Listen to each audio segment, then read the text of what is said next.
From the National Catholic Register, this is Register Radio, bringing light and clarity to the news and topics that affect your life. Pope Leo XIV passed another week as the Holy Father. We had the installation Mass for the start of his pontificate, as well as his first general audience. This week on Register Radio, we're joined by Frank Rocca, Vatican editor for EWTN News, and Edward Pentin, senior Vatican analyst for the National Catholic Register. Hello, I'm Matthew Bunson, Vice President and Editorial Director for EWTN News, and your host for Register Radio this week. Shannon Mullen will be joining us once again next week. Well, as we continue here in Rome to focus very heavily on this new pontificate, a lot has been happening. As I just mentioned, Pope Leo XIV was sort of officially installed as Pope, although he had his authority vested in him from the moment he accepted election in the conclave on May 8th. But the events of these last weeks, I think, have done much to reveal some of his thinking and where he might be taking the Church. Let's talk now with Frank Rocca and Edward Pentin. Edward, welcome. Thank you, Matthew. Frank, it's great to have you, especially in your new role. Thanks, Matthew. Great to be here with you in Rome. So let's start with the major event which took place last weekend, which was the official title, I think, is the Mass for the Initiation of the Petrine Ministry of the Bishop of Rome, Leo XIV. It's a mouthful, but it's worth stressing that this is the sort of initiation of his pontificate. And what were your impressions, Edward? I thought, well, like all of these inauguration masses, they set the tone for the pontificate, they set the direction, and I think you saw that obviously with this one. I think very much the theme of unity, of peace, of love, of bringing sides together, trying to heal the wounds and divisions was very much central to it. And I think we'd already seen that, but I think it gave a sort of confirmation of that in his homily. So we're going to see more of that bridge building, I think, going forward. Yeah, we seem to be hearing a lot of in illo uno unum, don't we? Which is his episcopal motto, and basically translated from Augustine's commentary on Psalm 127. In we are one in Christ, yes. Essentially. Frank, what was your biggest takeaway from the installation Mass? Yeah, I thought, first of all, I agree with that this is very important because he's introducing himself to the Church and to the world. So therefore, what he says is particularly important now. I mean, practically anything that he can say probably was said by Francis and his predecessors at some point or another. The importance is the context. So I think it was very interesting that in his homily for the inauguration Mass, he stressed unity. We'd been told by many commentators during the transition that unity has become a conservative buzzword because it acknowledges that the Church is not as unified as it ought to be. Now, that's probably always been the case, but I don't think it's overreading. He stressed unity, and I think that's an acknowledgement that the Church is divided, to be blunt. And I also think it was interesting that he said that the Pope is not supposed to be an autocrat. He used that word, and we also know that that's a word that some cardinals and bishops have used in some cases under their breath about Pope Francis, that he was a very willful, monarchical, commanding presence. Some people thought he overreached sometimes, even though he had the authority, that he should have been more collegial. And this Pope Leo was stressing that the Pope shouldn't be that way, and that he doesn't want to be that way. That wasn't a direct criticism of Francis, but it does suggest that he thought it needed to be said. Yeah, he seems mindful, Ed, of the opinions and concerns of the College of Cardinals. We've talked with a number of cardinals. Each of us, I know, we've talked to different cardinals who have said rather bluntly that this was raised in the general congregations and was raised again to Pope Leo after his election. Yes, exactly. And it shows that he's very aware of the problems that did develop under Francis' pontificate, and he's going to try to tackle those. I think that was quite clear. We don't know, of course, what he said in the general congregation, but I think we get an idea that he may have raised some of these issues, and that's why one of the reasons what attracted the cardinals to him, that he seemed to he had a good grip on what was really a problem in the church at the moment. Yeah, a couple of cardinals even made reference to the fact that he was taking copious notes throughout the general congregations. Right, yes. So he was very studious, approaching this almost as a canonical issue. Yes, indeed. And of course he is a canon lawyer, and that's another string to his bow as well. Yeah, Frank? Well, and also in that meeting that he held last Saturday, that if I'm not mistaken, if I'm not confusing things, no, sorry, the Saturday after he was elected, he held that meeting with the College of Cardinals. And he said, and it's in the text released by the Vatican, that you all of you said in the run-up to the election, to the conclave, that you wanted to meet more. Something that hadn't happened since 2014, a meeting of all the cardinals where they could just stand up and say whatever they were thinking. And he invited them to do that, and they did. And people who were there say that he also took notes on that occasion and listened very carefully and responded in some cases. So that's definitely a gesture and explicit recognition that there needs to be more collegiality, more listening, even to opinions that he might not find pleasant. Yeah. Ed?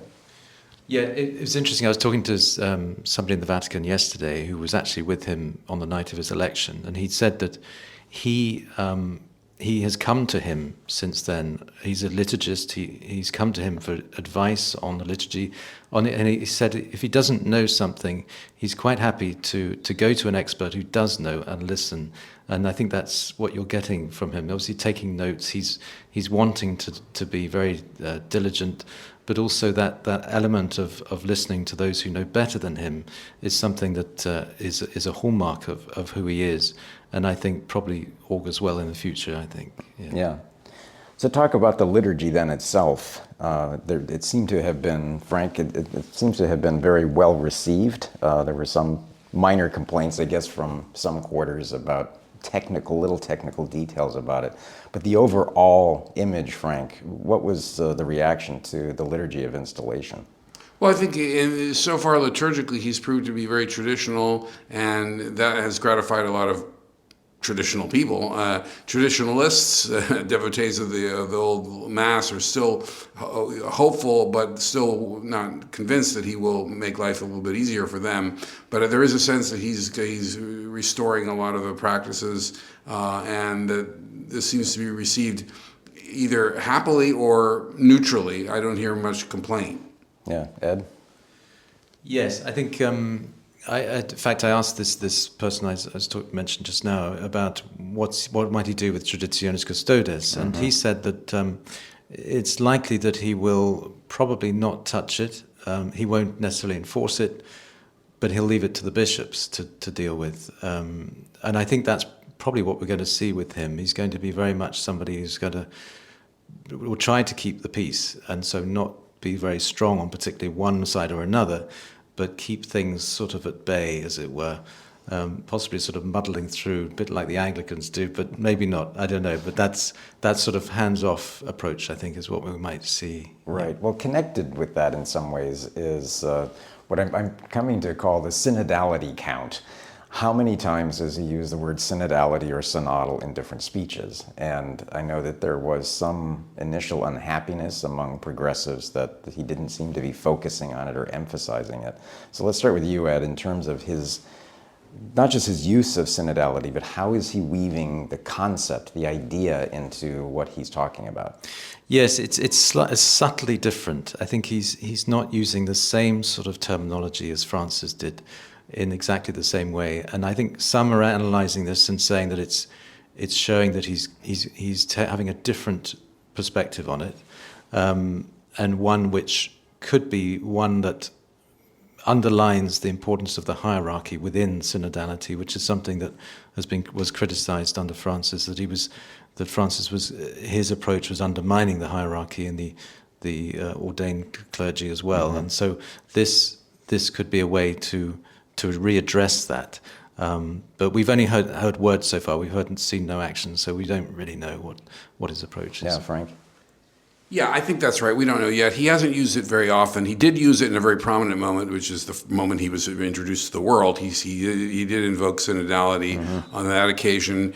He mentioned it with the cardinals a few days later, and he mentioned it to an ecumenical group, to an ecumenical and interfaith group, which is probably the least sensitive area to talk about that sort of thing, because it doesn't necessarily impinge on the authority of bishops or doctrine in the church or anything. It's about sort of communicating and walking together with our, separated brethren in the Christianity and other faiths. I think, someone who knows him pretty well said to me and said he plays his cards very close to his chest. So I think that means we don't know. Synodality is such a vague term. It could just mean having synods, which is something that's not controversial, or it could mean, who knows? It could mean what Francis seemed to be meaning toward the end. I think we have to see. But there was a good report. I don't know if we're allowed to plug other publications, but our former colleagues who now run the Pillar had an interesting report from Peru with some of his former priests, and they all said that he was very attentive, very strict on liturgy, very strict on liturgy and on doctrine. Now that may be projecting what they want to believe, but it sounds concrete, and so that we could see that revealed and unfolded in the coming weeks and months. Yeah, Ed, on that point, and Frank, I want to come back to you because of your reporting on that very topic, his intervention in the 2012 synod. But Ed, on that point of he seems to have a track record of being consistent and clear in church teaching, and even in some of his comments since his election, he doesn't leave a lot of loose ends in his presentations, does he? No, that's right, Matthew. And I think it's partly to do with his Augustinian training, formation, of course. I mean, it's much clearer. It's a clear theology, right. and way of thinking. So I think that's part of it. But there is this speech, which I don't know if you're going to mention about in 2023 that he gave, where Peter is reported on, where he underlines his support for the seamless garment approach of equating different moral problems to as one. What was even striking in that, though, is that at the very end he goes back and talks about, so that there's no possible misunderstanding, he's not saying, and he makes the point, that there isn't somehow this equivalence among all of it. We'd still have to apply very clear teaching on the priorities that exist within the hierarchy. Yes, and I think that's interesting because it shows that although he appears on the surface to have very much similar views to, say, Pope Francis, when you look deeper, you can pass the words and find that he actually there's a subtle difference in everything he says, which usually underlines the more traditional teaching of the Church. Right, yeah. And so Frank, I mean, in terms of that, we have this example in 2023, but you unearthed is, I know, the phrase that they use, but you had it posted years and years ago. It was there for anyone to read, of his intervention in the 2012 synod, right? Well, we buried the seed and it came to it flowered now, so we earthed it rather. But no, in 2012, when I was in a Catholic news service, he gave then Father Prevost gave an intervention at the synod on the new evangelization, which is the last synod. And he was ahead of the Augustinians at that point. That's right. He was right. He was the prior general of the Order of St. Augustine, and he gave an intervention at the last synod in the Pontificate of Benedict XVI. It was really only a few months before. It was only a few months before Benedict resigned. And it was what we would now call a culture war speech, or what we would have called it then, I think, about the mass media promoting anti-Christian lifestyle choices, including abortion, euthanasia, same-sex marriage, and adoption by same-sex couples. So very strong. And then so we interviewed him. We also he read that on video, and that's the source of most of the references to his pre-papal views on these matters. But we also interviewed him at length, and that interview had not been posted. So that's relatively new, about a lot of things about communication and about St. Augustine and how to evangelize an individualistic society. More subtle, less obviously controversial, but I think also rich. But as we know, as I think we've even said on this show, he was asked about that some years later, and he said that the doctrine hasn't changed, but that Pope Francis has laid a new stress on making everybody welcome. making everybody welcome. But again, what does that mean? I mean, it doesn't necessarily mean, he said doctrine hasn't changed. And I thought it was interesting, by the way, and I don't to jumping ahead, perhaps prematurely to the weekly audience, the first weekly audience he gave this week. I thought it was interesting when he talked about the parable of the sower of the seed. Mm-hmm. He did make a point that, it's in the parable pretty clearly, that not all the terrain is equally receptive to the seed. So everybody gets the seed, but some people some soil can have is awfully dry patches of land. Some soil is more receptive, and so that I think solves the problem about everybody's included, but not everybody responds. So that allows for people who object that saying that everybody's welcome doesn't mean that everybody's equally in good standing, so to speak. He didn't put it that way, but one could read it that way, I thought. Yeah. Well, we're going to take a quick break and be right back in our conversation with Edward Pentin and Frank Rocca. You're listening to Register Radio here on EWTN Radio. Please don't go anywhere.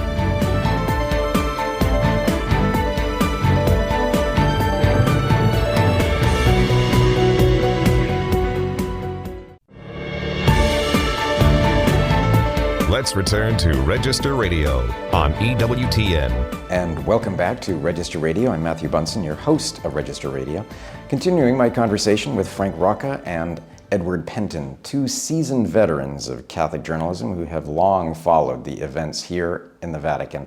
And we're continuing our chat about Pope Leo XIV and the early days of his pontificate. And when we left, Ed, we were talking a little bit about Pope Leo's style. And one thing that seems to be worth noting is that, let's put it this way, where Pope Francis would often customarily, shall we say, cite only his own documents, and that was his style. Pope Leo seems to be much more diverse in his choices for sourcing and footnotes and references, isn't he? Yes, he is, and obviously, being Augustinian, he's happy to quote the Church Fathers, and that's been an interesting, not just Augustine, but of course others as well. Yeah, obscure names like Ephraim the Syrian, indeed. Simeon the New Theologian. Indeed, yes, and brings them in a very relevant way, in a clever way, and of course Leo XIII as well. It reminds me, of course, of Benedict and the way he, with his encyclopedic mind, could just pull out quotes from here, there, and everywhere, and it's nice to see that again. It really adds a lot of color and depth to his speeches. And he cites, it seems to me, a lot of Benedict. Yes, he does. Yes, he's not afraid to quote his predecessors in any way. Right. So, as a rhetorical device, so to speak, including these beautiful reflections of his predecessors. Everyone from, as you say, Leo XIII to John Paul II to Paul VI, he does also seem to focus very heavily on the Second Vatican Council.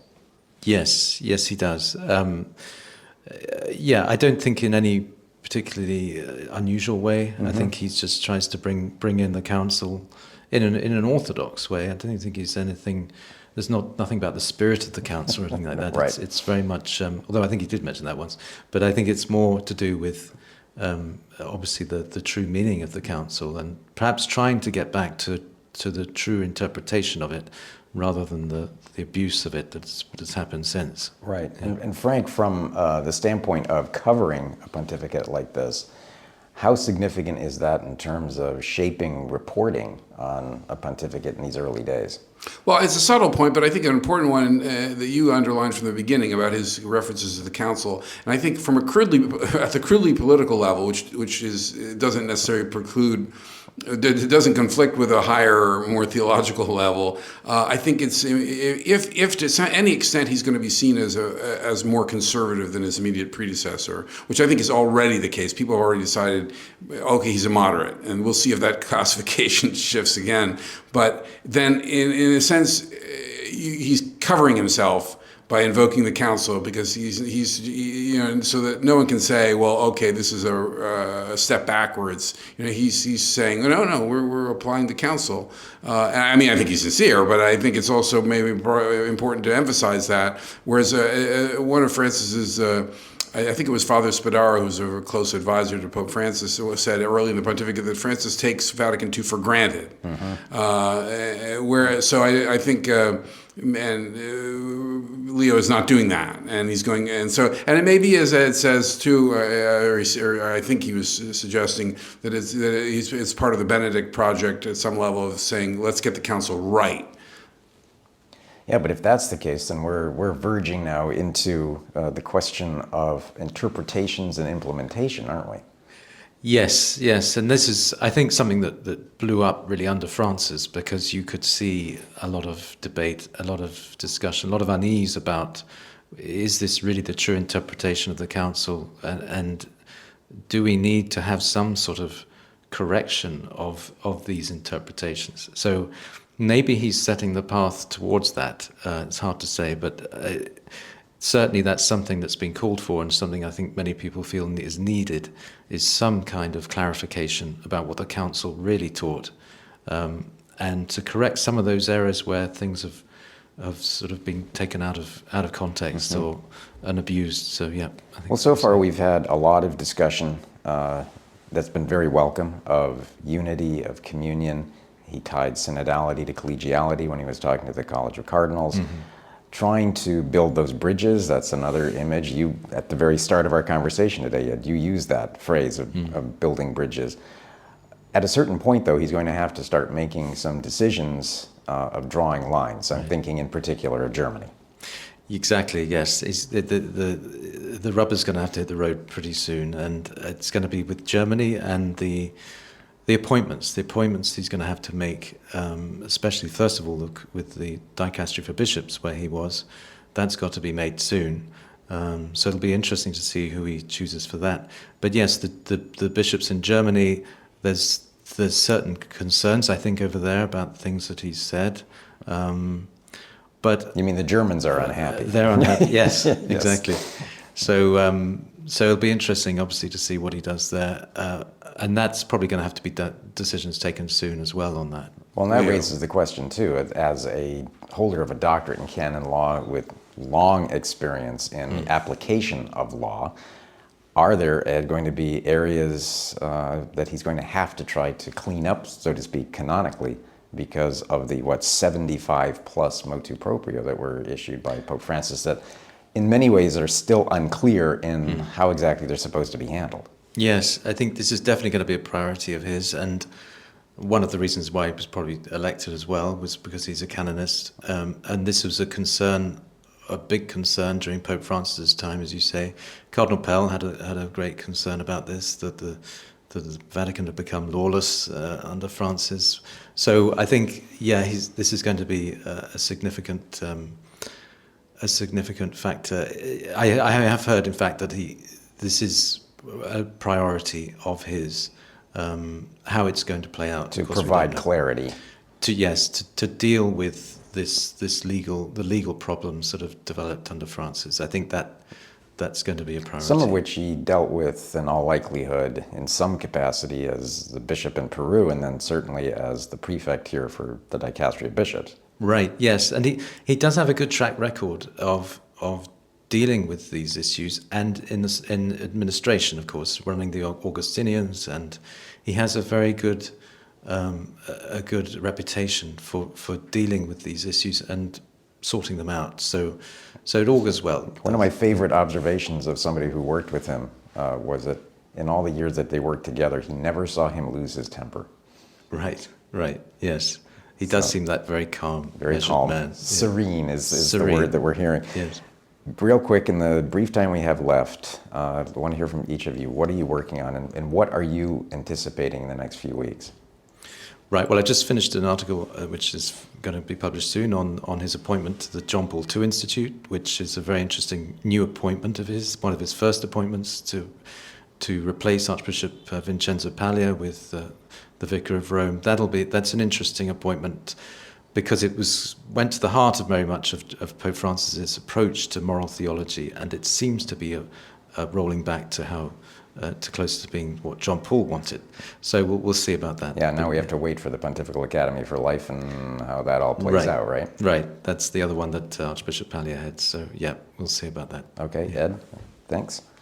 Right, I guess that's the other shoe that has to drop is what Pallier has been replaced with, because of course Pallier was 80, he just turned 80. So, it was notable that he moved so quickly. Yes. That he moved so quickly. I just keep thinking, as I did with Francis, that in both cases the Pope knows how these things will be taken, the kind of impact they will have, especially at the beginning of a pontificate. So you have to factor that in. You have to say he knows that doing this first will be taken as a sign. Therefore, it must be a sign at some level.